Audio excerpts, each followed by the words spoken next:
Bienvenue sur le plateau des Love Sisters et nous allons commencer. Bonjour ma chérie, toi. Bonjour, Laurent. bonjour à tous. Heidi, ça fait tellement longtemps que tu es là. Mais toujours là. Combien toujours de temps présente. déjà 5 ans 5 ans déjà. 5 ans ça déjà, passe vite, hein. voilà, ça passe vite. Et c'est Heidi Qui va nous présenter Michelle, une violoniste irlandaise. Bonjour Heidi. Bonjour. Tout le monde. Je suis enchantée d'être ici avec vous aujourd'hui. C'est ravi. Vous venez nous présenter votre album Oui. qui retranscrit votre vie à travers la musique irlandaise. Oui, c'est vrai. Et mes racines, l'histoire un petit peu en musique de ma famille en Irlande, mon grand-père qui s'est lutté pour l'indépendance d'Irlande, pour la République. Il était là en 1916 pour cette journée quand tous les Irlandais ont descendu sur Dublin et il s'est battu pour nous. Alors, je suis très fière de lui, Joseph Lawler.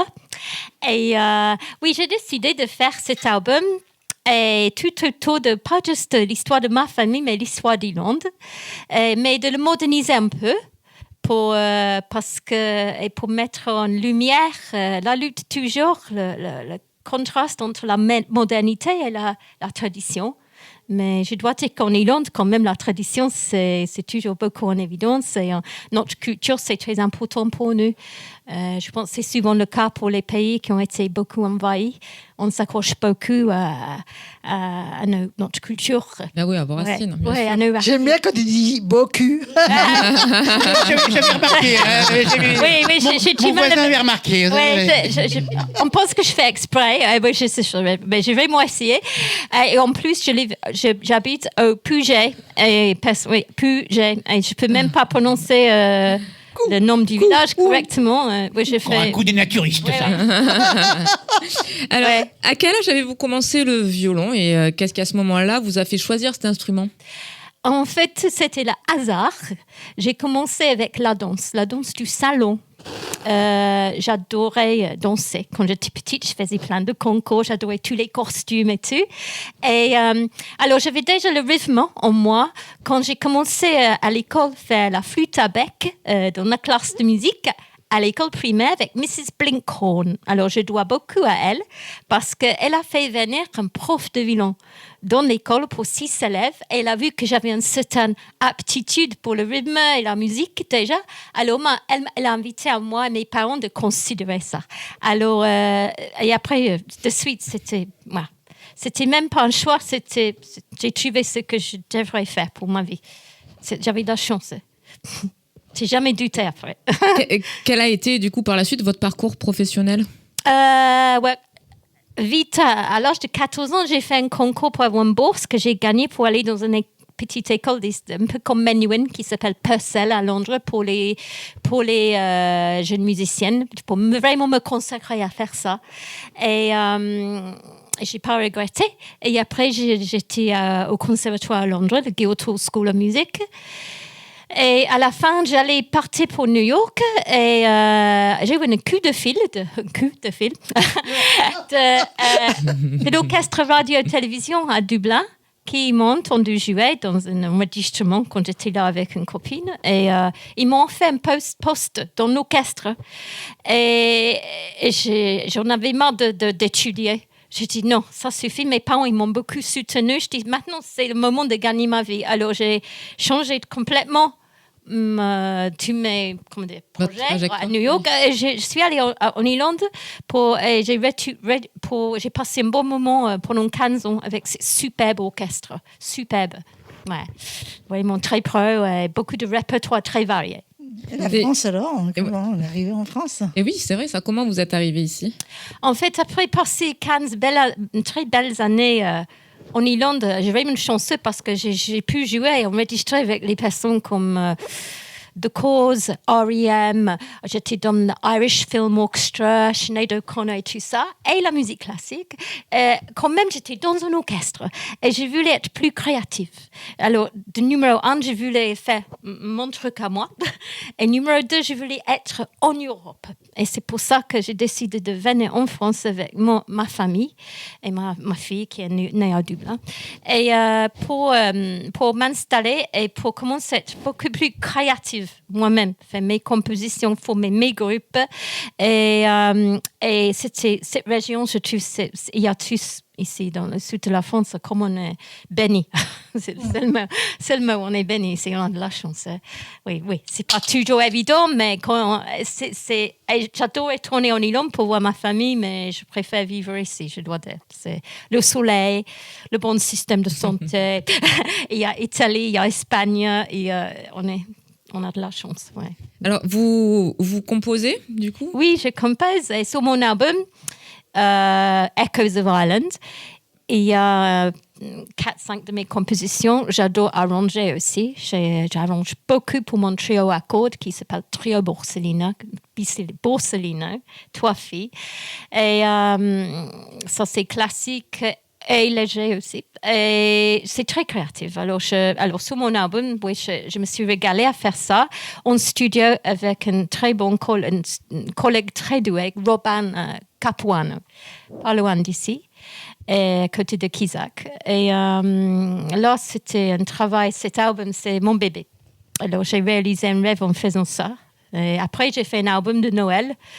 Les morceaux de Noël un peu à la source irlandaise. C'est ce que j'allais vous demander. Vous êtes toujours dans la variété irlandaise ou Non, pas toujours, Heidi. Des fois, par exemple, mon trio à cordes, Trio Borsellino, on va faire un concert bientôt avec Bartók, Rachmaninoff, Debussy, mais je les arrange moi-même parce qu'ils ne sont pas faits pour cette configuration de contrebasse, alto et violon, et je chante aussi dans le groupe. Alors, c'est très créatif faire ça. Alors, j'adore, comment dire en français, des fois je trouve la musique classique, c'est très élitiste et je n'aime pas ce côté de la musique classique. J'aime bien le rendre plus accessible sans baisser le niveau du jeu, si vous voulez. Et alors, toujours, je ne fais jamais un programme entièrement classique. Alors, vous avez aussi enregistré pour des films très connus. Oui, ça c'était chanceux. The Mask avec Jim Carrey, A River Runs Through It avec Robert Redford. Très très belle rencontre.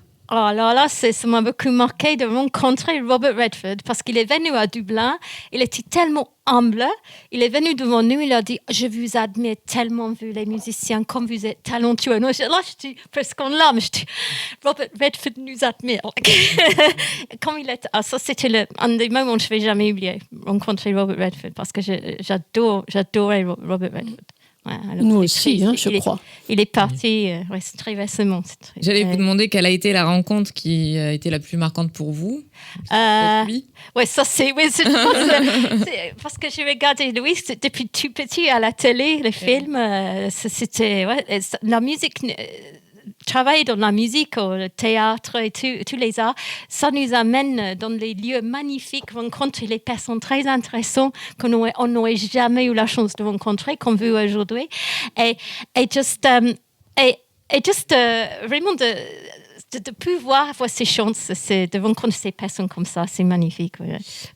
Merci. Est-ce que vous avez un rituel ou une technique particulière avant de monter sur scène ?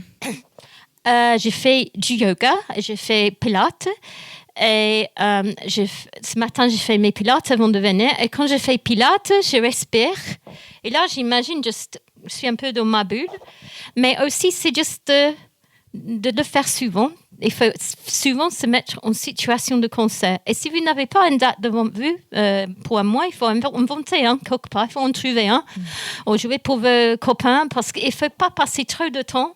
Tout le monde, ça revient. Le trac revient. Oui. Ouais. Et, alors, vous donnez aussi des cours Oui. Des cours de violon. Oui. D'ailleurs, si vous pouvez nous montrer votre violon qui est très particulier, il ne ressemble pas au violon classique. Oui, ça j'ai un violon acoustique et un alto acoustique. Ça, c'est un violon électrique Yamaha avec 5 cordes. Il y a le corde de Do et le corde de Mi. Et ça veut dire que c'est comme si je peux jouer 2 instruments en même temps. Et ça, pour un ingénieur de son, comme aujourd'hui, c'est très facile à régler. C'est ça. Et j'adore la forme. Je trouve c'est très moderne. original. C'est joli la forme. Oui. Tu l'as fait faire ou tu... Non, c'est comme ça. C'est Yamaha. J'ai choisi ce modèle parce que je trouve c'est un peu presque comme une lutte médiévale et moderne à la fois. Alors, je trouve c'est joli. C'est très joli. Magnifique, oui. Ouais. Alors, vous allez nous interpréter un morceau de votre album. Oui, Rocky Road, oui. J'ai choisi ça parce que ça, c'est un vrai exemple de comment on peut mélanger la tradition avec la modernité. Et ça raconte une histoire d'un jeune homme qui quitte Irlande, comme mon papa il a dû faire pour trouver du travail. Il prend le bateau pour Liverpool et c'est le conflit quand il arrive. Et j'espère que vous pouvez entendre ça dans mon arrangement. On a hâte de vous écouter. Où c'est qu'on peut vous contacter ? J'ai un site. Alors, je vous laisse regarder la caméra et donner vos informations. C'est www.michel, je vais le dire à la française, Lalor, LALOR.fr. Et je suis sur Facebook, Michel Lalor, Instagram, et ouais, voilà. Vous pouvez me trouver comme ça. Merci. De rien. Merci beaucoup, on va avoir le plaisir de vous écouter. Au plaisir de t'écouter. Hein. Merci beaucoup.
Nous passons à cette chère Florence, toujours fidèle aussi. Oui, bonjour à tous. Je suis un peu intimidée de parler sous le regard d'un gendarme. Voilà, absolument. Mais bon, je vais quand même me tourner plutôt vers mon invitée, Karine Nolan. Bonjour. Bonjour Florence. Donc Karine, vous êtes gardoise, C'est ça. auteure de livres et de contes illustrés. Vous en avez d'ailleurs apporté quelques-uns, dont on va parler. Donc votre tête est emplie de mondes imaginaires, de rêves, de mondes merveilleux dans lequel vous plongez le lecteur, puisque votre public est un public au départ d'enfants. Il y a des contes illustrés, et puis pour adolescents. Et puis, ce qui m'a intéressé quand je vous ai contacté, c'est ce qui est un peu différent dans votre écriture, c'est que vous avez, suite au décès de votre maman, atteinte de la maladie d'Alzheimer, vous vous êtes rendu compte qu'il n'existait pas de livre adapté pour les personnes qui souffrent de troubles cognitifs, de pertes mémorielles, et que les livres qu'on leur propose sont des livres pour enfants. Alors, est-ce que vous pouvez nous parler de cette écriture-là, de ces livres-là ? Oui, en effet, ma mère est décédée de la maladie à corps de Lévy, un petit peu comme Robbie Williams, qui était malade également.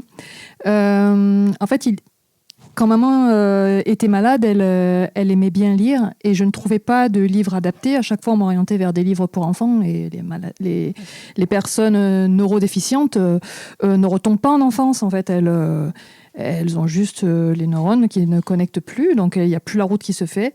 Et il n'y avait rien d'adapté, personne n'était au courant. Donc malheureusement, j'ai rien trouvé. Et à son décès, j'ai eu un peu la chance de tomber sur une maison d'édition qui était spécialisée dans les maladies d'Alzheimer. Et je leur ai écrit une histoire parce qu'ils adaptent les livres à la base. Et mes livres sont vraiment trop compliqués. Outre les livres pour enfants, bien sûr, mais ils sont beaucoup trop compliqués. Il y a trop de protagonistes, c'est pas forcément marrant, donc j'allais pas pousser les personnes au suicide. Donc, mais du coup, je leur ai écrit une histoire. Et on a travaillé avec cette maison d'édition pendant 1 an. Donc, il a fallu que j'adapte mon rythme un petit peu. Il y avait moins de protagonistes, l'écriture est plus large.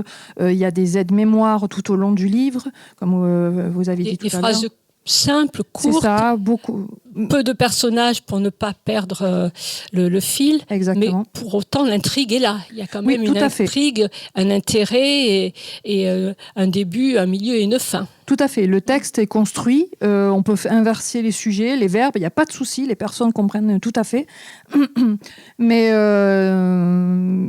l'histoire est là. C'est une histoire que tout le monde peut lire. D'ailleurs, les enfants, il y a souvent des ados qui les lisent quand ils sont dans les bus. Ils se disent, le matin, je commence un petit peu. Il y a un petit rappel sur ce qu'ils ont lu sur le chapitre d'après. Donc, ils perdent pas le fil et ils continuent. Donc, voilà. Et ça marche très bien. Cette maison d'édition, c'est ENA Collection Bel Âge. On ne le trouve pas sur les réseaux d'ailleurs. Enfin, H-E-N-A, c'est ça. H-E-N-A Collection Bel Âge, oui. Voilà, cette maison d'édition, en fait, est une association qui travaille avec l'Institut Alzheimer de Marseille et qui teste leurs livres sur les EHPAD, donc avant de les sortir. Moi, je trouve que c'est vraiment une belle démarche, et d'ailleurs, je vous en félicite, vraiment, parce que c'est une démarche altruiste quelque part, oui, tout à et fait, qui est nouvelle, parce que c'est vrai que malheureusement, quelquefois, on s'adresse aux personnes qui ont Alzheimer comme si elles étaient bébés. Alors ma petite dame, etc. Alors que pas du tout. Non. C'est juste une dégénérance, une perte de moyens, et quelquefois il y a quand même des flashs, des éclairs, et ces personnes-là se rendent compte qu'on leur parle alors qu'elles ont été pas chefs d'entreprise, médecins ou professeurs des écoles ou, tout à fait, ou simples mères de famille. Elles ont été comme nous tous sur ce plateau aujourd'hui. et donc, je trouve que c'est d'utilité publique ce que vous faites, et vraiment, moi, je vous en félicite. Je pense que sur ce plateau, on est tous admiratifs de cette cette démarche. Et vous m'avez dit que vous étiez allé en visite en EHPAD Oui, j'en ai visité plusieurs. et que vous avez vu beaucoup de détresse, misère, oui. de misère, Mm. de solitude. Oui. Et vous pensez que grâce à vos livres, ça apporte ce petit plus. C'est ça, j'espère donner une petite étincelle, de les laisser s'évader un petit peu, de leur faire retour en arrière, parce que mon personnage principal est une institutrice à la retraite, mais qui pète le feu quand même. Donc elle mène ses petites enquêtes et fait découvrir un petit peu le monde de l'Égypte, puisque c'est sur le thème de l'Égypte. À la Agatha Christie, un petit peu. Un petit peu, oui, un peu ce genre-là. Oui. Gentil. Et donc, vos contes sont illustrés. Vous avez une collaboratrice ou un collaborateur Alors, qui pour les illustre, contes, c'est vous? ça, Oui. ça n'a rien à voir avec la neuro. Non, mais vous êtes... Oui, je qui- suis avec Ni, c'est une illustratrice. C'est ma fille à la base. Ah oui, en famille, c'est toujours... Mais ça. c'est aussi, elle fait de l'animation 3D pour le cinéma, le concept art, et elle anime les personnages. Donc, elle a commencé très tôt avec Rouge comme l'automne, qui est là-bas. Elle l'avait commencé, elle était au collège. Et puis, en fait, on a terminé la saison avec, je crois qu'il est là, l'été. C'est une collection sur les transitions des saisons et on voit que elle a gardé le style, hein, parce que bon, c'est une professionnelle maintenant, on va dire. C'était ma fille, mais c'est quand même une professionnelle. Et donc, si vous voulez, je vous montre. Oui, j'ai une charmante hôtesse à côté. On fait des images. En couleur en plus. En couleur, ah oui. Oui, Alors, c'est là, magnifique. je tombe sur les plus sombres, mais voilà, je vais tomber. Magnifique. Voilà, donc ce sont des textes colorés qui sont à destination des enfants de 3 à 8 ans. C'est sur les transitions des saisons et à chaque fois, les petits personnages, ce sont des elfes qui sont là pour protéger les saisons. Mais au début, ils ne se rappellent pas qui ils sont et il faut à chaque fois qu'il y ait un petit déclic et là, la magie de la saison s'installe. Et vous écrivez donc pour des enfants aussi qui ont des troubles 10, donc Exactement. dysorthographie, Alors, ce sont plus des dyslexie. ados et des adultes, c'est Voilà. pas des enfants. Oui, tout à fait, puisque c'est vrai, c'est au niveau scolaire, quelquefois, qu'on commence à se rendre compte de ces troubles qui, avant, il y a une vingtaine d'années, ou peut-être moins encore, n'étaient pas Tout à reconnus. Un enfant était qualifié de mauvais Tout à élève, fait. de paresseux, qui comprend rien, etc. Alors qu'en fait, il souffrait de dyslexie. C'est ça. Il Et, fallait qu'ils aient les codes, on ne le savait pas. Moi, j'étais Voilà. dyslexique, ma fille a été dyslexique, il fallait toujours, et dysorthographique. Mhm. Donc, j'avais les codes, donc je lui ai expliqué très tôt comment ça fonctionnait, avant même de savoir, avant même d'aller voir une orthophoniste. Et au final, elle a toujours eu des excellentes notes. Donc, comme quoi, on peut travailler et avoir des bonnes notes. Et ces textes-là sont totalement différents, ce que vous disiez. Enfin, totalement non, c'est qu'ils sont autant lisibles d'une personne lambda ou d'une personne qui a des problèmes de mémoire ou d'hyperactivité ou de dyslexie. Parce que quand on commence à être ado ou adulte, on n'a plus besoin d'avoir les codes, à savoir entourer le D, le B ou le P, le Q, pour pas les confondre. Donc, on a toujours l'aide-mémoire qui revient. On a toujours la police qui est adaptée, mais adaptée aussi au lecteur normal, c'est-à-dire normal entre guillemets. Ce qui fait que tout le monde peut le lire. Et le discours, comme c'est pour ados et adultes, il est un peu plus soutenu. D'accord. Et ces livres, on peut les trouver dans des médiathèques aussi, éventuellement, ou dans des écoles, Comment vous les diffusez? Alors là, je suis en train de monter ma maison d'édition. Très bien. Enfin, elle est plus en bonne voie, on est en train de la terminer. Et oui, on les trouve partout grâce à l'ISBN. Il y en a, on peut les trouver en bibliothèque, librairie. Après, tu les fais référencer. Oui, ils sont référencés déjà. Ils sont déjà Oui, référencés. il suffit d'aller tout simplement à la FNAC, demander, voilà, je veux tel livre, tel nom.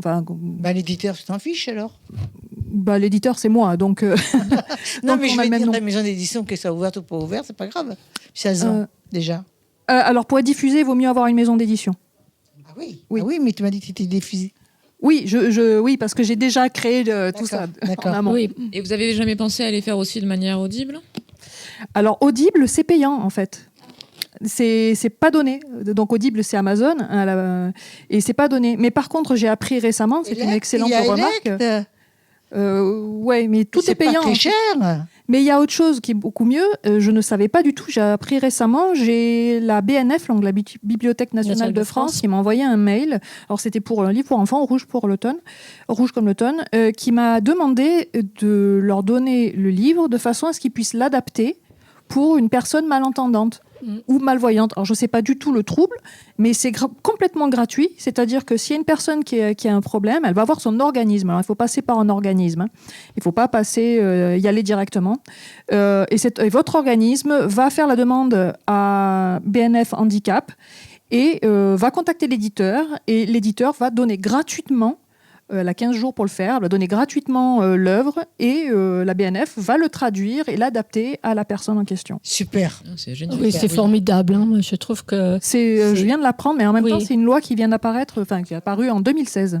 Oui. Est-ce que vous allez traduire en anglais ou pas? Pas celui-là. Alors ceux-là, oui, ils sont traduits en anglais, mais celui-ci, c'est pas ma maison d'édition, donc je n'ai pas les droits dessus. Bon, merci beaucoup, Karine. Je crois qu'on peut la féliciter pour cette démarche. Bravo. Merci beaucoup. Vous allez me faire Merci. Et comment peut-on vous joindre si on veut acheter un livre autrement qu'à la FNAC ou ailleurs? Vous faites des marchés. Vous en avez fait un Noël récemment. Il y a des réseaux aussi. Vous en faites régulièrement et vous avez votre nom sur Facebook, j'imagine. Si Oui. si on veut passer une La commande. caméra, là. Si on veut passer une commande, admettons. Mais vous pouvez aller directement sur le site karinenolan.com voilà, voilà, vous trouvez le nom là-dessus. Ou alors, vous pouvez me contacter par Facebook, TikTok, Instagram. J'y suis un peu moins. Je prends tout, sauf les signaux de fumée. Voilà. Merci beaucoup, Karine. Alors, ma charmante Mimi, qui c'est que tu nous as invité? Alors, j'ai invité un personnage très intéressant, Chris Rod. Ah oui, c'est moi. Il me fait penser à quelqu'un. Je m'aime. Moi aussi, il me fait penser à quelqu'un. là. Il s'aime. Ah oui, ah oui. Alors, Alors d'abord, pour faire ta connaissance, mais je pense qu'il n'y a pas besoin d'être d'accord avec moi. Je vous ai à l'œil, On on va, est là. on va regarder une vidéo de Chris Rod. Et paf, allez.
Alors, dis-moi, quand tu as découvert ta ressemblance avec Louis de Oui, de Funès. Funès. Eh ben oui, qui voulez-vous que ça soit? Au départ, j'aurais voulu être le sosie de Sean Connery, James Bond, mais j'ai tout raté. Voilà. T'as tout raté là. Ben oui, en fait, dans la vie, j'étais dans le tourisme, parce que j'ai eu une vie avant Louis de Funès. Et j'étais dans le tourisme. Et c'est vrai que j'avais l'habitude, un petit peu en m'énervant ou en donnant des consignes. Les gens disaient, mais D'être on vif. dirait de Funès. C'est ça, voilà. Donc du coup, voilà. Donc, Et c'est là que l'idée t'est venue. non, en fait, indirectement, je faisais des imitations ponctuelles, mais c'est ma femme, en fait. Oh, Josépha, ma biche. Oui, ma femme m'a dit, en fait, c'était ma retraite, en 2022. Elle me dit, écoute, tu vas être à la retraite, tu vas être intenable. Pas possible, moi intenable, pas Non, possible. mais je la comprends, hein. Ah, voilà. Et mais qu'est-ce que tu vas faire? Et elle m'a dit, bah, écoute, tu pourrais faire Louis de Funès et faire des mariages, des séminaires. Ah bon? Alors j'ai réfléchi et en fait c'était un ami à moi qui est l'organisateur de tous les événements du journal La Marseillaise à Marseille, qui organise la plus grande manifestation mondiale de pétanque, Pierre Guille, Pierrot mon Pierrot, qui est mon parrain, et qui m'a dit, je t'achète un costume de gendarme, je te trouve un Fantomas, je l'aurai, et tu viens faire l'animation. Et en fait, en juillet, T'as commencé j'ai commencé ton comme ça. premier spectacle. Voilà, une première animation, et puis après de bouche à l'oreille. Tu as pris goût. Bah oui, puis surtout on m'a remarqué parce que j'ai eu quand même 115 ou 140 000 personnes dans le circuit. Et en fait après, par exemple, j'ai été invité dans des comment on appelle ça, des grandes manifestations de véhicules. Je faisais des portes ouvertes avec Citroën, Peugeot, Stellantis, etc., etc. En fait, j'avais un petit carnet de contraventions qui était la promotion du jour, et j'arrêtais les gens sur le parking. Voilà. Hop là, hey, vous êtes mal garé, je veux mettre une contravention. Et c'était la promo. Voilà. Et en fait, après, de bouche à oreille, on m'a connu, et je me suis fait connaître en particulier par l'une des plus grosses associations en France, parce qu'en fait, en France, il y a des millions de gens qui sont des fans de Louis de Funès. Et il y a une très grosse association qui se trouve au Cellier, donc que je cite avec plaisir parce que ce sont les amis sur les traces de Louis de Funès, qui organisent tous les ans. Au Cellier, c'est le village où est enterré Louis de Funès et sa femme Jeanne. Et c'est là où il avait en fait un château, où il a vécu pendant 17 ans, qui s'appelle le château de Clermont. Et le château de Clermont, il l'a acheté avec l'argent qu'il a gagné à la Grande Vadrouille, pour le tournage de la Grande Vadrouille. Et il s'y est installé pendant 17 ans. Donc là-bas, tous les ans, ils font des énormes manifestations en hommage à Louis de Funès. Et pour être certain que ça collait par rapport au personnage et que quelque part je me suis jeté dans l'arène, je me suis invité carrément là-bas en 2023, vers le 26-27 janvier 2023, donc au moment de la commémoration de la mort de Louis de Funès et 40 ans. Parce que là, on y est aujourd'hui. Et voilà, ah oui, on y est. Je vais y partir justement. Non, il y a cette année, cette année, ça sera un peu plus tard. Il y a une commémoration, mais j'y vais en avril. Voilà. D'accord. Et là, je suis parti. Voilà, on m'a fait faire des animations, et j'ai été en particulier reconnu par Olivier de Funès, le fils de Louis de Funès, qui a vu en direct un flash mob, Rabbi Jacob, que j'ai mis en place. Rabbi Jacob, il va danser, et qui a déclaré j'ai cru voir mon père redescendre sur terre. Et de là, voilà, c'est parti. Je suis resté. Je me suis dit, si j'y reste pas, je vais y rester 1 minute, ça va pas. Ils vont me mettre dehors, et je suis resté avec après derrière des tas de manifestations vintage, commémorations officielles à l'étranger, etc. Et voilà. Aujourd'hui, je m'amuse, je donne du plaisir. On peut dire. Voilà, et je fais rire les gens. Voilà. On peut dire que c'est une énergie unique. Ah oui, c'est paf. Bien entendu, tu imites, Oui. et tu as quand même regardé tous ces films. Bien sûr. Et toutes ces mimiques, obligatoirement. Alors tu dis mimiques, c'est important, hein, pas les grimaces, parce que Olivier de Funès n'aime pas qu'on dise grimaces. Ah non. Les mimiques, Louis de Funès regardait les hommes Je politiques. savais qu'il aimait voilà. Oui, en Il fait. me l'a dit, hein. Il me l'a dit dans un rêve. Alors, c'est très important. Je ne remplacerai jamais Louis de Funès. C'est pas du tout mon intention. Non. Mais je rends des hommages. J'essaye en fait de moderniser un peu le personnage, parce qu'en fait aujourd'hui, c'est bien, tout le monde connaît Louis de Funès, mais il y a des tas d'acteurs aujourd'hui qui ont disparu, qui étaient des acteurs des grands noms comme Darry Cole, Francis Blanche, Fernand Reynaud. On les voit plus. Non. Parce que justement, il y a aujourd'hui une volonté de notre part de continuer un peu l'héritage, et donc avec ce que je fais sur scène, c'est-à-dire les cours de mimique avec les enfants, je leur apprends les mimiques de Louis de Funès. Voilà, je vais faire un petit point. Parce que j'adore ma violoniste, Michel. Moi aussi, je sais faire du violon. Regarde.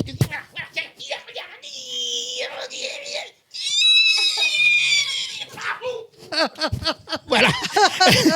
Donc, je leur montre ce kit de mimique. Et on fait ensuite le Corbeau et le Renard de Jean Lafontaine, et les enfants, les grands-parents, tout le monde m'accompagne. Voilà. Et je fais le flash mob Rabbi Jacob, et j'essaie de moderniser le personnage, parce que même si Louis de Funès est culte, avec ces manifestations justement qui sont organisées un peu en France, un peu à l'étranger, cette année, par exemple, c'est un petit scoop, mais c'est les 60 ans de la Grande Vadrouille. Donc, 2026, la Grande Vadrouille, il va y avoir des tas de commémorations à Meursault, là où ça a été tourné, au Cellier, où j'irai le 18, 19, 20 avril pour un festival, exposition, Gabin, Bourville, Coluche et Louis de Funès, voilà. Pour faire une grande manifestation. Donc j'essaie de moderniser le personnage et je mélange aussi, je me permets de mélanger le Louis de Funès à des héros du monde d'aujourd'hui. Je me dis que si Louis de Funès était en vie, il se poserait des questions, il rigolerait. Par exemple, mettre Louis de Funès avec Dark Vador. C'est mon père, c'est pas mon père. Louis de Funès avec Wonder Woman. Oh, ma piche. Voilà. Donc, j'essaie de mélanger un peu. Je me suis même mis Louis de Funès en Michael Jackson, où j'ai fait le moonwalk. Voilà. Et ça captive. Ça, c'est dommage, qu'on peut pas te voir. Oui, et ça capte vraiment les jeunes. Et c'est pour ça que sur TikTok, je fais un carton aujourd'hui. Je suis à peu près à 50 000 followers. Parce que les ados, les enfants me suivent et apprécient ce que je fais. C'est génial. Mais ce qui doit être très, très, très dur quand même, c'est Rabbi Jacob.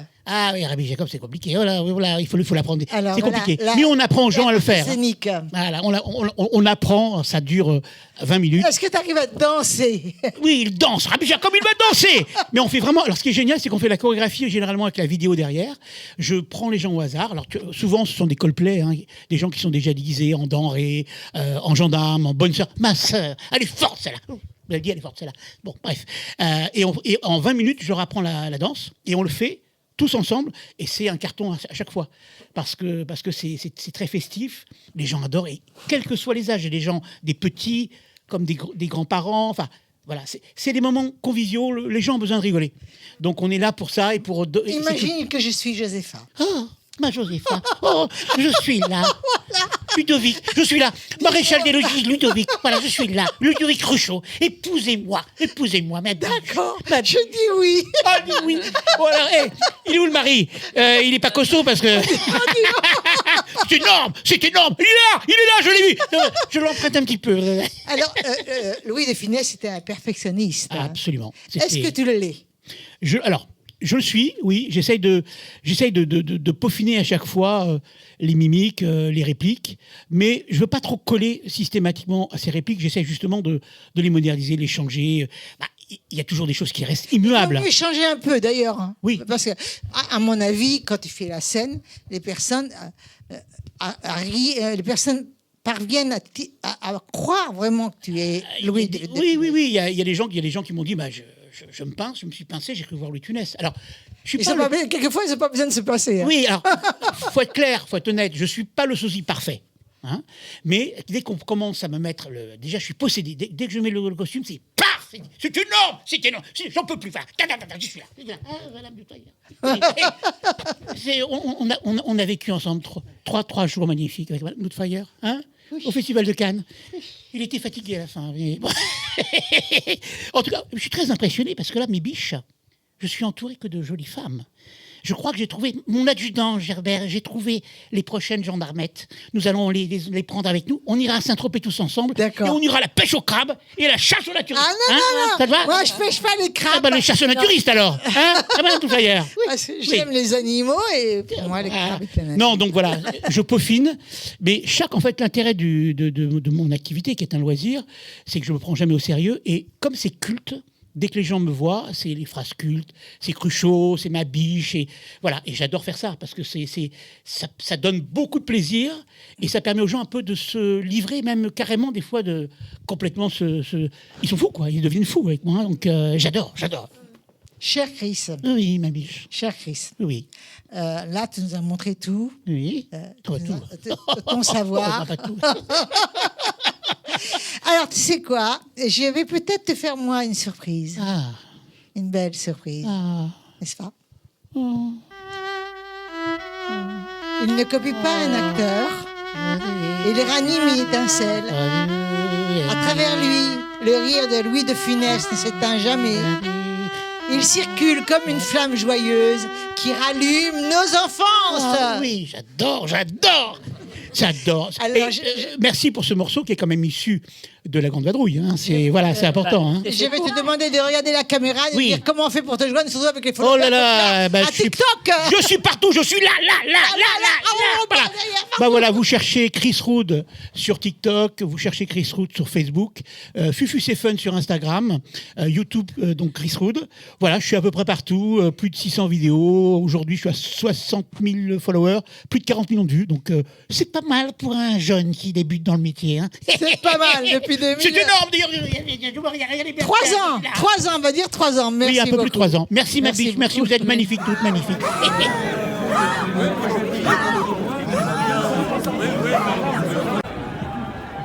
D'abord, oui, il est là. Et bon, il a pris un peu le soleil. Il dit belle Moscato, magnifique, magnifique. Ils sont gonflés.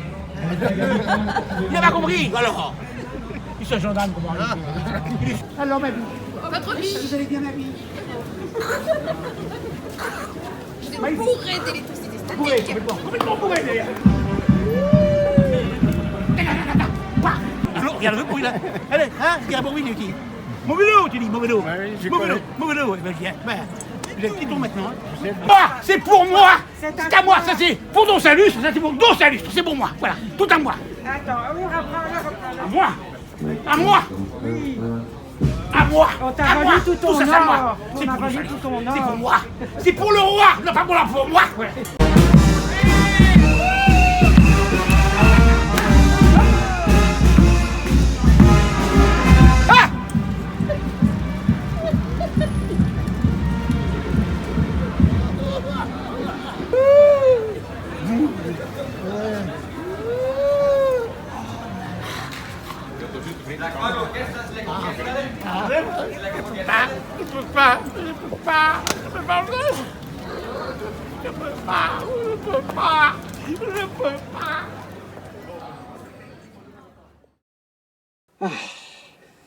Ah, vous êtes là. Bonjour, je me présente Alain, le sosie de Robin Williams. Comme vous pouvez le constater, eh bien, je dirais simplement le titre « Comment vivre dans la peau d'un autre ». Ici, c'est tout Madame Doubtfire qui se prépare. Alors, vous savez, le maquillage n'est pas professionnel et fait uniquement par moi. Alors, du coup, je mets ceci, ça, c'est un cache-barbe. Le cache-barbe, c'est pour éviter de voir la barbe. Et nous allons, excusez-moi, j'enlève les lunettes. Voilà. Et ce qui permet en effet de cacher la barbe, et la barbe se trouve ici. Là, ensuite, un petit fond de teint. Ah, je voulais vous dire, ça fait une trentaine d'années que je fais ce métier-là, et Madame Doubtfire, depuis 1993, qui est sortie à la salle de cinéma, ah, c'était, oh, je me souviens très très bien, c'était extraordinaire. Et ouais, alors, comme je disais, il n'est pas tout de ressembler à Robin Williams, mais l'avantage, pour moi, c'est Madame Doubtfire. C'est extraordinaire de faire ce personnage. Alors, laissez-moi un peu de temps, le temps de faire le maquillage. Ouais, comme dirait l'autre, ok. Ah, je voulais vous dire, il n'est pas tout de ressembler aussi à Robin Williams, mais je fais des voix. Et oui, comme j'ai des voix élastiques, eh ben, j'arrive à faire Madame Doubtfire. Ah, excusez-moi, je remets les lunettes parce que je vois pas très clair. Oh, ce cher Robin Williams. C'est un hommage pour moi. Vraiment un hommage. Allez, je continue, d'accord? Ah, voilà. Un peu de couleur. Ensuite, prenons la tablette.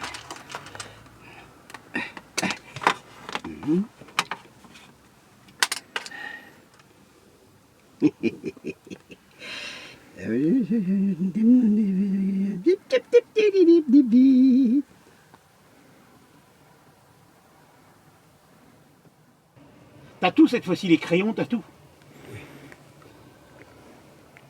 Voilà, il faut du temps pour être belle. Vous pourriez éventuellement me donner un petit coup de peigne. Oh là là là là, madame, monsieur, madame, mais ce n'est pas possible. Je suis coiffeur, je ne suis pas perruquier. J'ai pas l'habitude de travailler là-dessus. C'est ça, je comprends pas, parce que je crois que leur apprentissage au départ, ils apprennent un peu sur une tête. C'est vrai que le personnage de Madame Doubtfire, on n'a pas besoin de regarder le film. Vous allez également sur YouTube et vous marquez Madame Doubtfire. Et vous verrez en effet qu'il y a le faux du vrai, en parlant de moi, où je suis dans quelques prestations où j'ai mis également aussi sur YouTube. Pour vous dire que... la paire de lunettes. La paire de lunettes, c'est une importance énorme. Il y en a 3. Je vais me retourner. Et la paire de lunettes, c'est la finale de tout. Ensuite, ceci. Voilà. Oh, je me dis. Je m'énerve à chaque fois. Voilà. Je suis à vous, j'arrive. Ça se termine, mon petit. Ok, le ça y est, je rentre dans le personnage de Madame Doubtfire. Je suis une femme. Voilà. Je pense que ça donne un petit aperçu. Je disais qu'à l'instant, c'était pas nécessaire de regarder Madame Doubtfire, le film. Vous allez sur Internet et vous regardez Madame Doubtfire. Et vous verrez tout ce qui est en lien. Sur Madame. Alors, Eddy, ma chérie, tu nous reçois? Alors, à mon tour donc de vous présenter Alain, le sosie troublant d'une figure complexe et emblématique que vous reconnaîtrez sûrement. Alors, c'est avant tout Robin Williams, mais là, on accueille Mrs. Doubtfire. Hello, Bonsoir. Tu mets ton micro, s'il te plaît? J'avais oublié, mon Dieu. Vous savez, quand on est dans le personnage de Madame Doubtfire, on s'oublie. Alors parfois, je ne suis Alain, parfois je suis Madame Doubtfire. Ouais. Alors, que voulez-vous savoir? Alors déjà, combien de temps il vous a fallu Le maquillage, rentrer mon dans Dieu, m'importe, n'est pas très très long. Il y a un coup de rasoir et bien sûr pour enlever la barbe et ensuite le fond de teint de droite et gauche. C'est génial. Oui, génial, oui, tout à fait, exactement. Alors, comment avez-vous découvert que vous aviez le talent et l'apparence pour incarner Robin Williams? Bien sûr, en 1993 est arrivé Robin Williams. On me disait, mais alors c'est marrant, tu ressembles à Robin Williams. Je dis, bon, d'accord, le cercle des poètes disparus, Good Morning Vietnam. Alors, allons voir ce personnage et allons voir au cinéma.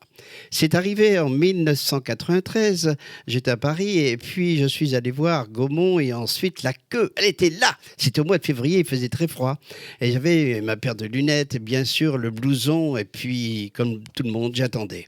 Le monde commence à me regarder de droite et gauche, je me dis ça y est, ça commence. Mon Dieu, action, allez vas-y, c'est à moi, Hollywood. Et du coup, je suis arrivé jusqu'à la caissière, c'est la seule différence, c'est qu'elle ne m'a pas reconnu et j'ai payé ma place. Une fois installé, je me suis mis à l'écart de tout le monde quand même pour être plus cool et le film a commencé. Et les gens s'approchent de moi en me disant « Ah, excusez-moi, mais vous êtes Robin Williams ?» J'étais mal barré parce que figurez-vous que moi et mon anglais, c'est une ratatouille. Alors du coup, je lui ai dit « Ok, laisse tomber mec, vas-y, regarde la télé, le cinéma. » Et puis à la suite de ça, eh bien, j'ai recommencé une deuxième fois. Mais la deuxième fois, ça a été aussi concluante que la première. Et là, je me suis dit « À moi ». À moi, Hollywood, mais à moi, tout ça, et à moi, le grand cinéma, au point que même mon copain me disait « Mais dis-moi, tu sais, tu n'es plus Alain, tu deviens lui. » Et c'est vrai que je m'investissais tellement dans le personnage que je m'oubliais. Alors justement... Alors Robin Williams, je l'ai rencontré après plusieurs fois. Je vous écoute, ma chère. Non, justement, j'allais vous demander, est-ce que votre carrière de sosie a affecté votre propre identité? C'est vrai. J'ai été en accéléré, je vous l'ai dit avant que vous posiez la question. Eh bien, oui, parce que mon ami me disait, Alain, tu sais, c'est bien d'être le sosie de quelqu'un, tu lui ressembles, c'est marrant. Et ça marchait tellement bien, parce qu'à ce moment-là, il revenait Robin Williams d'un film qui s'appelle...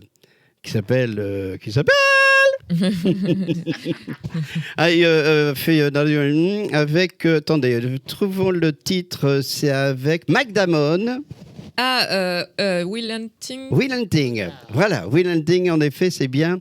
Et alors, figurez-vous que Mac Damon, on me dit, vous allez à la Skyrock, il arrive, laissez pousser votre barbe parce qu'il est barbu.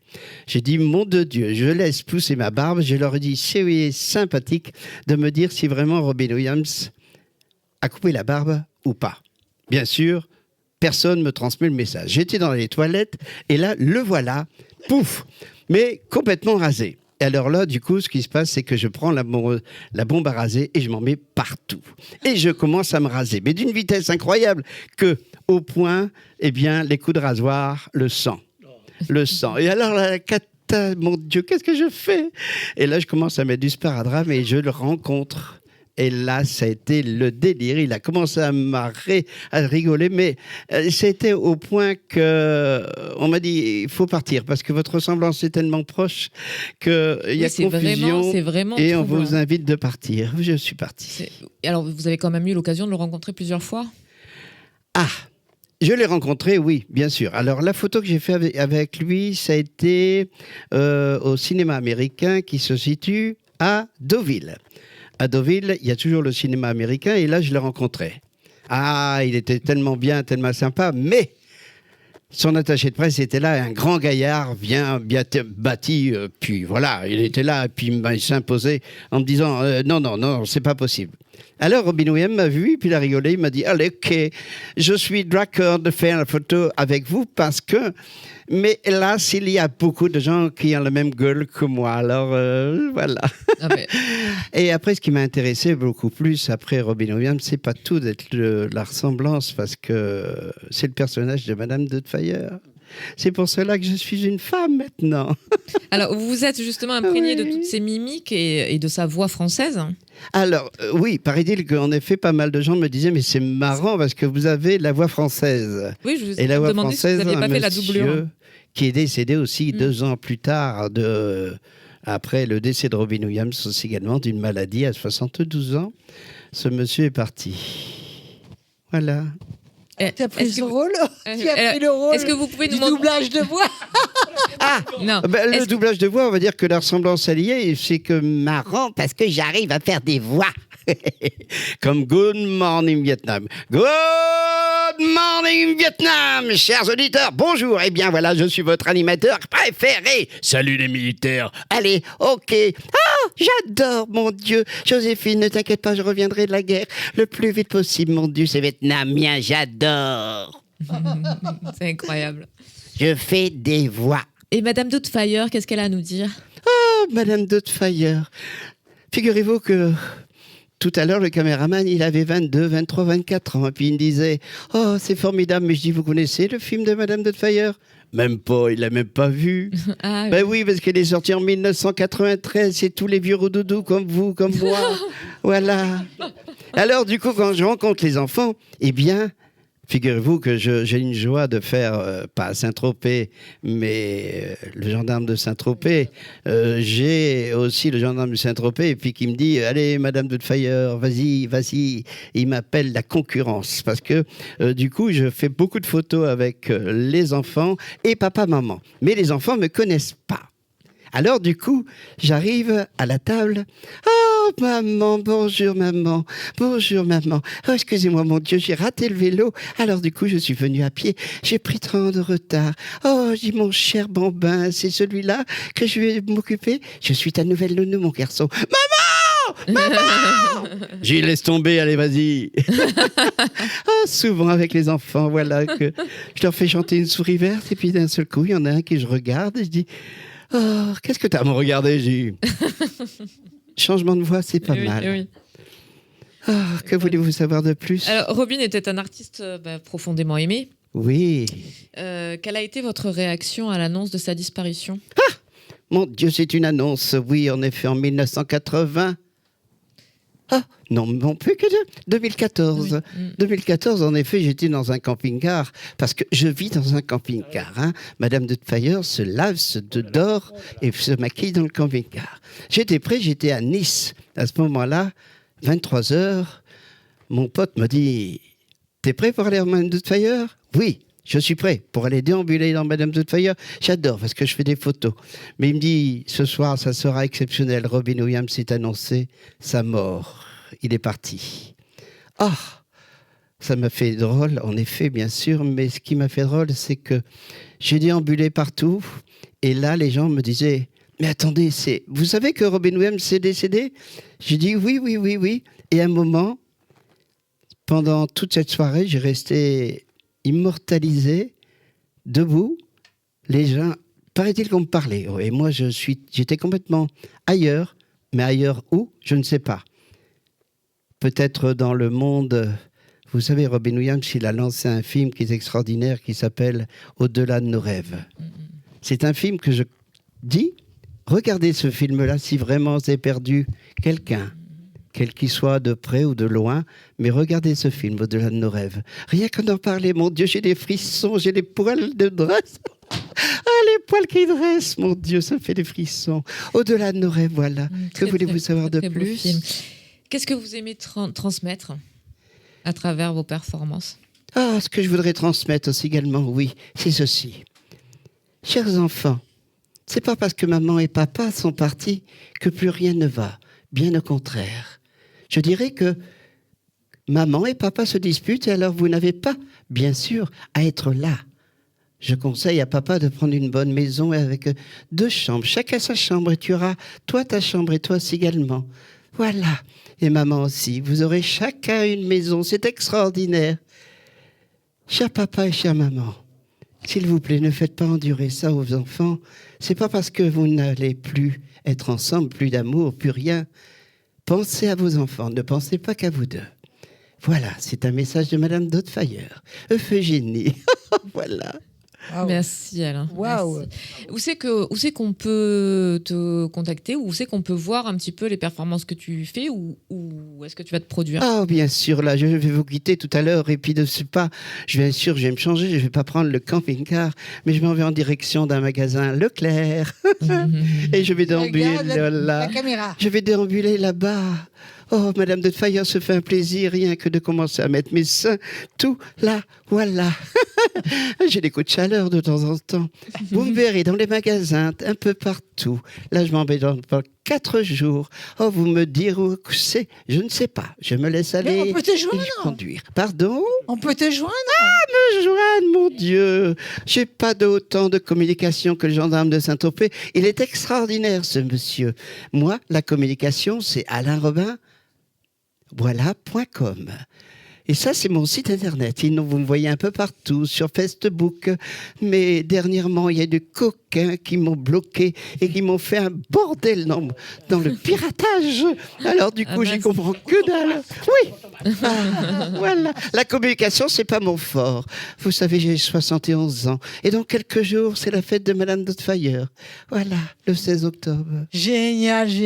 Merci, madame. Impressionnant. Bravo. On ne peut qu'applaudir. Oui. Bravo. Et merci. Je vous ai tout dit. Et, Pardon, excusez-moi, voilà. Je vous demander simplement un petit verre d'eau parce que je le mets à tremper tous les 10 minutes. Voilà, la personne, excusez-moi, voilà. C'est le dentier de Madame Dottfire. Voilà. Un petit dentier. Oui. Oh, Dans le voilà. détail, dans le souci du détail. Excusez-moi, je le récupère. Voilà. Oui, je dois le remettre tout à l'heure. Voilà. Au secours! Ça va du tout, ça, hein? Ça va du tout.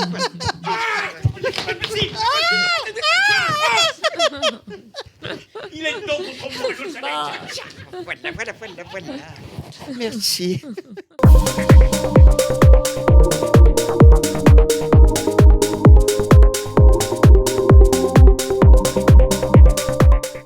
Et voilà, nous sommes à nouveau avec la chronique Sister Justice. Bonjour Adriana. Bonjour. Nous allons parler aujourd'hui d'accidents de voiture ou de la route, ou etc. Parce que ça peut être un accident de chute aussi, hein, à la limite. Et quels sont les réflexes que la victime, si on peut appeler ça la victime, parce que c'est pas toujours une victime, doit avoir? Alors les réflexes, alors bien évidemment tout dépend de l'état de la victime. Hein. Si effectivement la victime n'est pas en l'état, de toute façon il faut savoir qu'il y a des enquêtes qui sont faites Il y a des constats qui sont faits par la gendarmerie, la police. Mais en tout cas, les vrais problèmes qu'on rencontre dans ce dossier, c'est les problématiques avec les assurances. Donc les assurances ont tendance à réduire l'indemnisation qui est due à la personne accidentée. Donc voilà, premier réflexe à avoir. Bon, déjà, si bien évidemment on est conscient, voire plus que conscient, on a toute sa tête. S'il y a des témoins, il faut absolument prendre les numéros de téléphone et faire un constat à l'amiable. Alors bien évidemment, sur place, il ne faut jamais indiquer que l'on est responsable. Il faut être fidèle en inscrivant les faits dans le constat. Mais attention, ne jamais indiquer qu'on est responsable. Voilà, première chose à faire, c'est un constat avec la partie adverse. Ça, souvent, quand on remplit un constat, justement, la personne qui n'est pas responsable insiste sur ce sujet. Alors, il ne faut pas se faire avoir là-dessus. De toute façon, si jamais dans le constat, la partie adverse indique des faits avec lesquels vous n'êtes pas d'accord, il ne faut absolument pas signer. Mais par contre, il ne faut pas hésiter à prendre la photo du constat. Voilà, il faut absolument avoir le justificatif que ce constat, à un moment donné, on a essayé de le remplir, mais que finalement, on ne l'a pas signé. Mais en tout cas, il faut avoir ce constat, c'est important, puisqu'il faut faire la déclaration auprès de son assureur au bout de 5 jours. Et donc là, tu m'en as parlé un petit peu, mais comment se méfier de l'expertise de l'assureur ? Alors, je dirais qu'il faut toujours se méfier de l'assureur, parce que dans contradictoire surtout. Voilà. Dans 99% des cas, alors oui, ça choque effectivement, mais dans 99% des cas, on va essayer de minimiser votre préjudice. Alors comment faire ? Déjà, il faut essayer de mandater son propre expert. Donc vous avez des experts qui sont inscrits auprès des cours d'appel, qui sont des experts judiciaires, que vous pouvez mandater dans le cadre d'une expertise amiable pour qu'ils vous accompagnent afin que votre indemnisation, les postes de préjudice ne soient pas réduits. Voilà, comme malheureusement cela se fait dans la majorité des cas. Donc vous pouvez vous faire accompagner par votre propre expert judiciaire. Ça, c'est très important. Et il faut automatiquement le faire, notamment quand on a un préjudice assez important. D'accord. Et donc,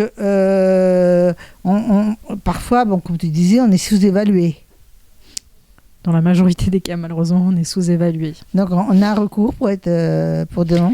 Alors, le recours, c'est le conseil que je donnerais aux victimes des accidents de la circulation, c'est de tout de suite d'envoyer l'intégralité du dossier médical à l'assurance et tout de suite de faire une réclamation écrite. Donc la réclamation écrite, elle doit prendre la forme suivante. Donc il faut qu'elle écrive noir sur blanc que du fait de cet accident, elle a un préjudice et qu'elle attend rapidement une indemnisation. Parce que après une réclamation explicite écrite, l'assureur a un délai de 3 mois pour vous proposer une provision.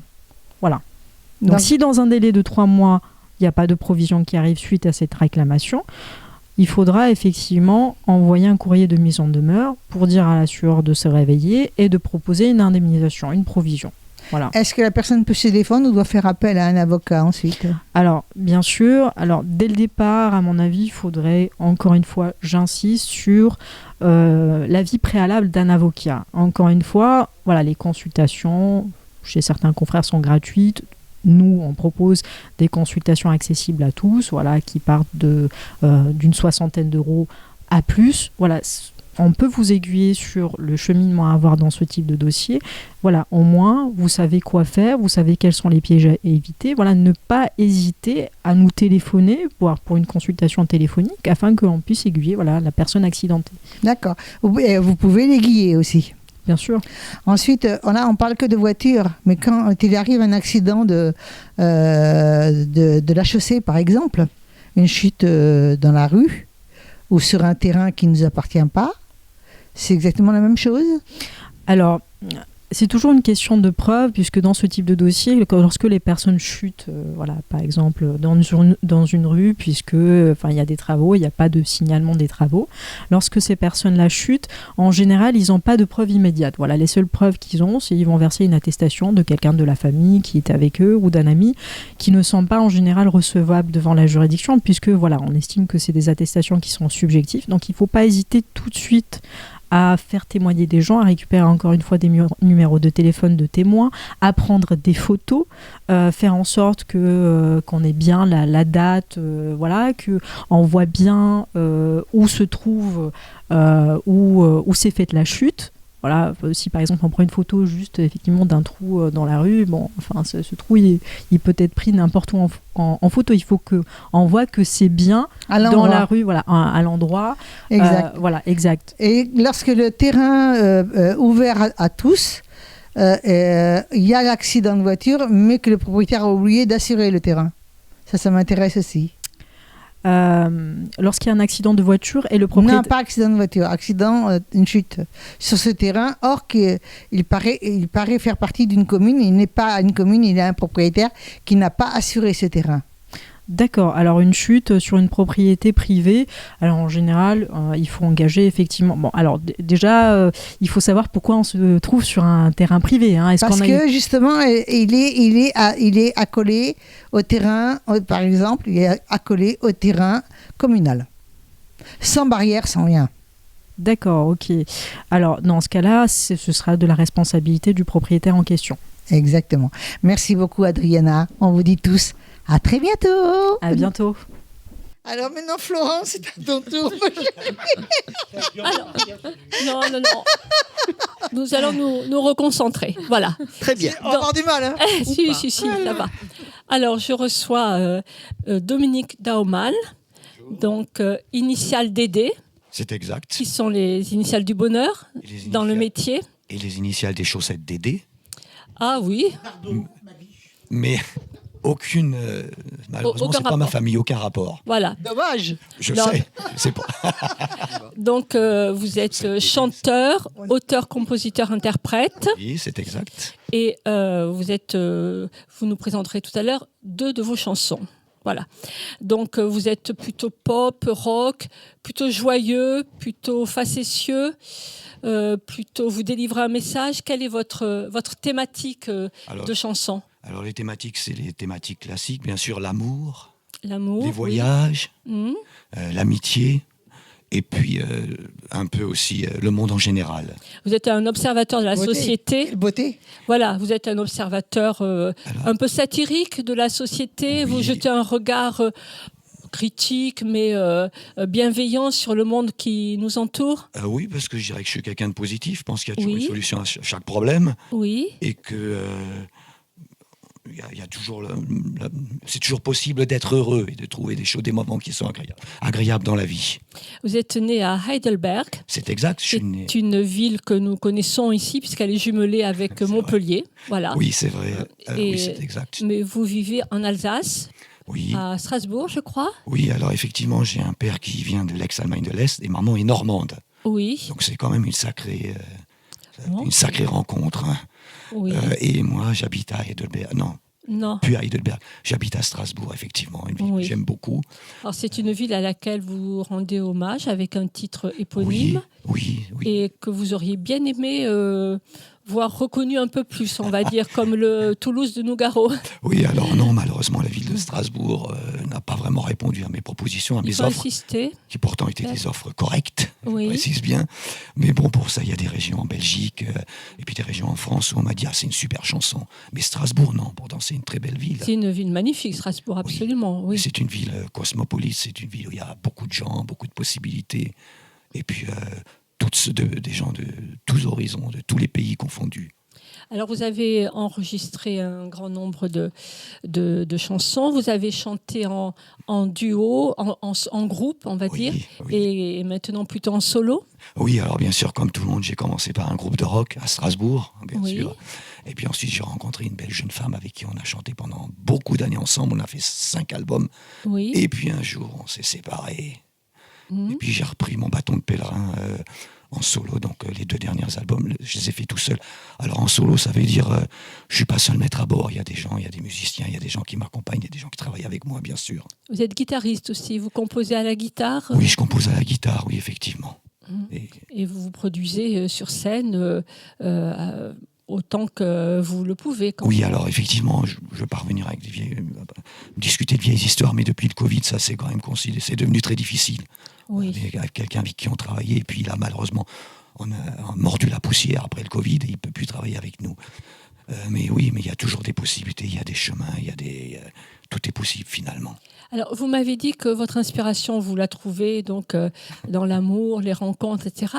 Mais aussi, vous êtes un très fin observateur de la société et du monde qui vous entoure et des gens. Et si vous avez toujours un petit carnet sur vous. Exact. Et donc, si vous, dans le tramway, par exemple, vous entendez une conversation entre adolescents ou entre personnes, s'il y a quelque chose qui vous accroche dans ce qui est dit de cette conversation, vous le notez sur votre carnet et hop, une chanson. Oui, parce que je pense qu'on a beaucoup de choses à apprendre des autres et puis ils ont des bonnes idées.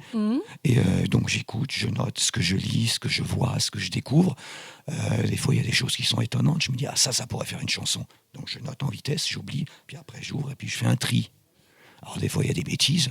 Des fois, il y a des choses qui ne sont pas très belles. Mais des fois, je me dis, ça c'est magnifique, Une belle affiche, vous m'avez parlé de Conan Doyle, qui vous a inspiré aussi. Oui, et puis en ce moment, il y a une très belle affiche sur les murs de Strasbourg. Je crois que c'est un cirque qui vient du Québec. Le cirque, très très belle affiche, vraiment des affiches qui vous donnent envie de voyager, de lire, de découvrir des tas de choses, et puis de voir que finalement, le monde il est beau, il y a des tas de belles choses, et puis des tas de gens sympas partout. Absolument, oui, et sur ce plateau particulièrement. Bien sûr, mais je suis ravi d'avoir été invité par Muriel. Et puis Louis de Funès, c'est le grand amour de ma maman, et puis le mien aussi, je veux dire, donc, bien sûr. On a grandi avec lui. Vous produisez sur scène, vous faites des tournées. Oui, alors des tournées, c'est un peu grand. On se produit effectivement. Il y a donc des Strasbourgeois qui m'accompagnent, plusieurs musiciens. Et dès qu'on peut, dès qu'il y a une opportunité, dès qu'il y a quoi que ce soit, on joue, oui, toujours. Et c'est difficile, je crois, de se faire connaître. Vous avez des followers sur vos réseaux sociaux, vous faites des clips, on va montrer votre CD si c'est possible. Mais c'est pas facile quand même de... Alors, il faut dire que le digital a pris un petit peu... Le digital a remplacé un petit peu à remplacer les albums. Et c'est vrai qu'il faut passer son temps à cliquer, à être sur tous les réseaux sociaux. Alors, j'ai la chance d'avoir une femme adorable qui s'en occupe pour moi. Constance. C'est ça, qui donc TikTok, elle s'occupe de tous les réseaux sociaux. Mais ça lui coûte beaucoup de temps, ça lui prend énormément de temps, bien sûr. Puis il faut toujours cliquer, puis de nouveau cliquer, puis de nouveau poster, puis de nouveau poster. Ah ouais, mais là, il n'y a plus rien cette semaine, mais qu'est-ce qui se passe ? Et là, vous êtes dans notre région, vous allez en profiter pour chanter Non, là, je suis vous êtes venu spécialement pour nous. Oui, bien sûr. Et puis j'ai ma sœur qui habite à Avignon, c'est une ville que j'adore. Et puis j'en profite parce que c'est une belle région, il fait beau, il fait chaud. Qui va peut-être vous inspirer une chanson C'est possible. C'est possible, oui. Je vais visiter la grande ville à côté, je vais visiter cet après-midi, je vais visiter absolument. Et donc, vous avez votre petit carnet. Toujours. Qui, plus tard, sera peut-être exposé dans un musée. On le retrouvera, ce carnet. Des notes comme Brassens ou d'autres qui ont leur...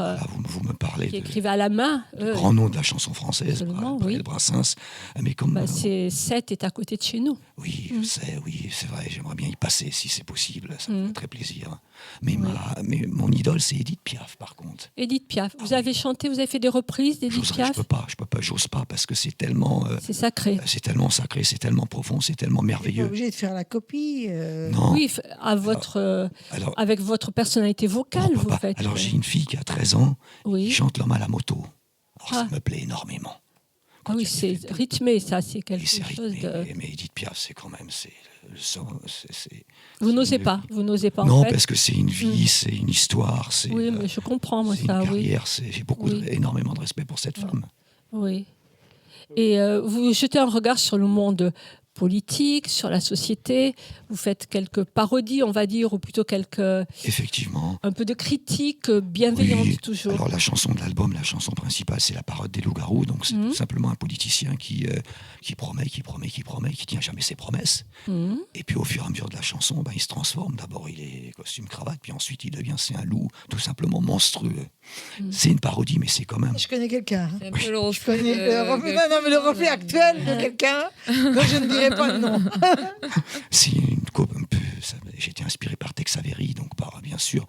Mais c'est vrai que c'est une critique gentille, mais quand même, il faut quand même pas toujours raconter n'importe quoi à tout le monde, promettre des choses qu'on peut jamais tenir ou qu'on veut pas tenir, ça je sais pas. Est-ce que vous avez mis en image un petit peu vos musiques? Vous avez tourné des clips? Ah oui, bien sûr, il y a les 2 chansons que je chante après sont en clip. Oui, il y a toujours des clips qui sont tournés à Strasbourg, effectivement. Pourquoi là-bas? À chaque fois.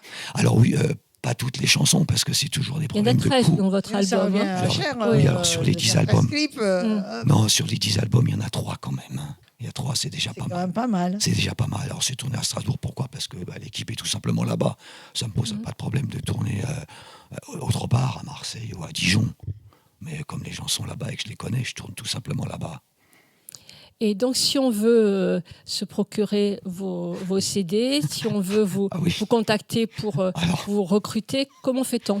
C'est les réseaux sociaux, il suffit de taper mon nom, Dominique regardez Doman. la caméra pour bien le tous les dire. réseaux sociaux sur YouTube, Facebook, TikTok et j'en passe. Donc on tape Dominique Doman et puis D-A-U-M-A-2-N. Et effectivement, c'est toujours sur les réseaux sociaux. Il y a un site internet, il y a comme mon ami Louis de Funès. Vous ferez le mal au tour, je regarderai. Vous n'allez pas trop vite, c'est votre fille, je vérifierai. J'ai besoin de sous pour la gendarmerie nationale. Ma retraite est toute petite, monsieur Macron. J'ai besoin d'argent. Voilà. Je crois que les musiciens, c'est aussi la retraite, c'est difficile. Hein. Oui, mais c'est pas vraiment un métier. Être artiste, on sait qu'on fait des sacrifices. On sait qu'on va pas avoir une rémunération régulière. Les intermittents du spectacle le savent bien. C'est comme ça, mais c'est un virus quand on l'a attrapé. Oui, c'est ça, c'est une le virus de la scène, le sens du spectacle, le goût de chanter, de danser. Exact. Voilà, c'est quelque chose qu'on fait. C'est un Graal qu'on essaye d'atteindre. Voilà. Alors qu'on l'atteigne ou qu'on l'atteigne pas, l'essentiel c'est de poursuivre ses rêves, de faire ce qu'on a envie de faire de le faire plus longtemps ça, possible. oui, de poursuivre ses rêves. C'est ce que vous diriez aux jeunes qui veulent démarrer une carrière et fonce, t'occupe de rien, fonce. C'est pas grave, fais ce que tu veux, fais ce que t'aimes. Même si c'est difficile, plus que difficile par moment. Merci, nous allons vous écouter. Donc vous allez nous chanter la parade des loups-garous dont vous nous avez parlé. Oui, c'est exact. Et à Strasbourg, donc qui est votre ville pas de naissance, mais la ville où vous vivez et que nous aimons nous aussi. Merci à vous. Merci de m'avoir invité. On vous écoute d'abord peut-être. Alors, les réseaux sociaux, il suffit de taper mon nom, Dominique Doman. Donc tout est sur les réseaux sociaux. Avec mon nom, vous trouvez les clips vidéo, tous les albums, tout. Tout, vous serez tout. Merci. Vous serez tout, merci. Tout, bravo. Et vous allez parler. Parfait. Ça me rappelle des bons souvenirs, ça. Alors maintenant, on vous dit merci beaucoup. Merci à tous. Merci à vous. Nous avons été très heureux de vous recevoir tous. Merci. Merci du fond du cœur. Et on vous dit bye bye. Bye bye, à bientôt. Paf.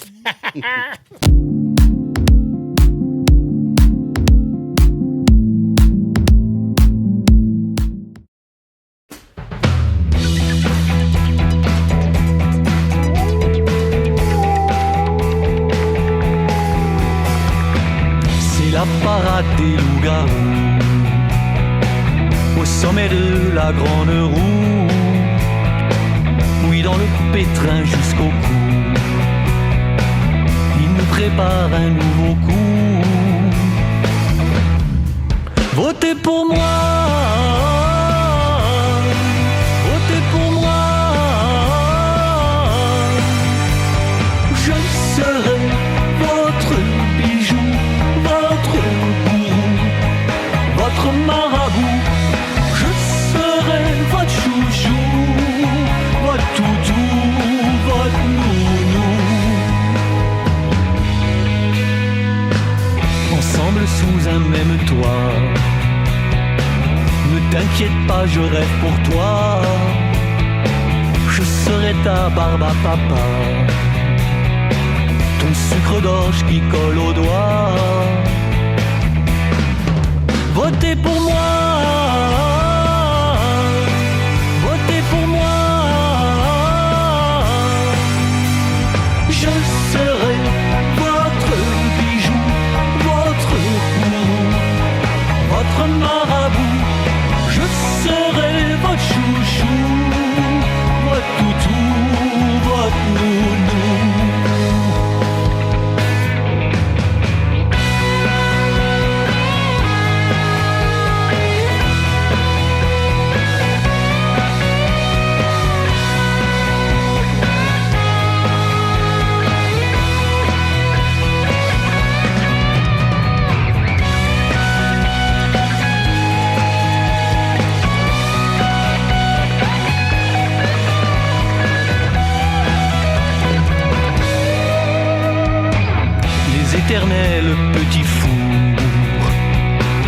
la guimauve et les pommes d'amour, les discours de Cro-Magnon et leurs promesses sous perfusion. Votez pour moi, votez pour moi, je serai votre bijou, votre gourou, votre marabout, je serai votre chouchou, votre toutou, votre nounou. Au sommet de la voie lactée est né un nouveau conte de fées, c'est la parade des loups-garous qui nous prépare un nouveau coup. Votez pour moi, votez pour moi, votez pour moi, votez pour moi, votez pour moi, votez pour moi, moi, votez pour moi, votez pour moi, votez pour moi, votez pour moi, moi.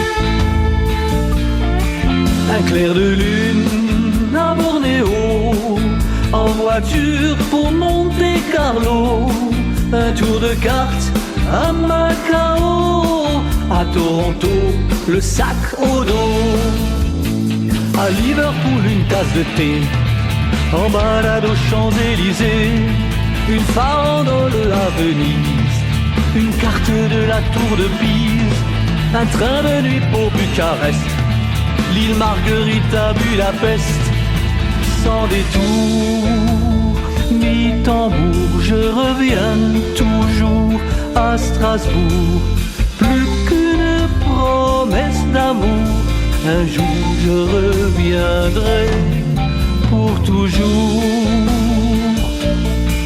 à Strasbourg. Un clair de lune à Bornéo, en voiture pour Monte-Carlo, un tour de cartes à Macao, à Toronto, le sac au dos, une croisière sur le Mékong, un tour du monde avec King Kong, un tête-à-tête à Rimini, les plages de sable à Tahiti, un café crème à Bilbao, sur le Mississippi en radeau, sans détour, ni tambour, je reviens toujours à Strasbourg, plus qu'une promesse d'amour, un jour je reviendrai pour toujours à Strasbourg.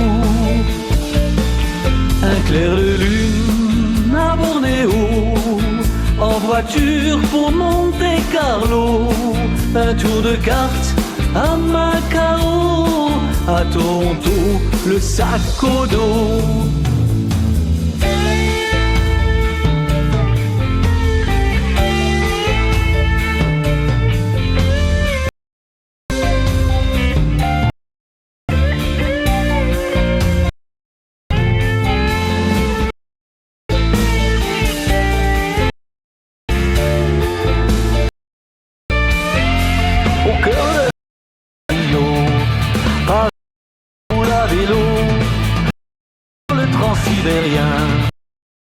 Du mur de Berlin, sur le Nil avec Poirot, en route pour l'Eldorado, sans détour, ni tambour, je reviens toujours à Strasbourg, plus qu'une promesse d'amour, un jour je reviendrai pour toujours à Strasbourg. Un clair de lune à Bornéo, en voiture pour Monte-Carlo, un tour de cartes à Macao, à Toronto, le sac au dos.